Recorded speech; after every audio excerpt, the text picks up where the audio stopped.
Samantala, Idol, patuloy po ang masusing pagbabantay ng mga otoridad sa level po ng tubig sa iba't ibang kailugan sa lalawigan ng Pangasinan kasunod ng mga naitalang pagbabago nitong nakaraang araw.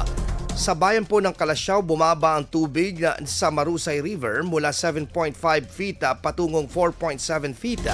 Bagamat may pagbaba, nananatili pa rin itong nasa mas mataas na karaniwan na antas. Sa Santa Barbara, Pangasinan naman, kapansin-pansin din ang pagbaba ng Sinukalan River mula 4.7 meters patungong 4 meters, dulot ng paghina ng agos mula sa mga kabundukan. Sa ibang bayan tulad po sa may Balingkawaging River sa may Mabini, nanatiling mababa ng 1 meter ito. Ang Agno Banyaga River naman sa Bugalyon ay nasa pagitan ng 1.4 meter hanggang 1.8 meters. At samantala sa may Buad Kayanga River sa San Fabiana, bumaba mula 7 meters sa 6.1 meters, subalit mas mataas pa rin ito kaysa sa normal na lebela.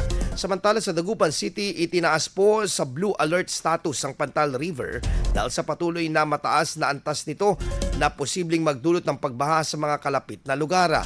Pinapayuhan naman ng mga residente lalo na yung nakatira sa mga mabababang lugar na manatiling alerto at sumunod sa mga abiso ng lokal na pamahalaan at ng disaster response team upang matiyak ang kaligtasan ng lahat.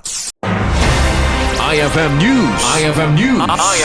IFM News.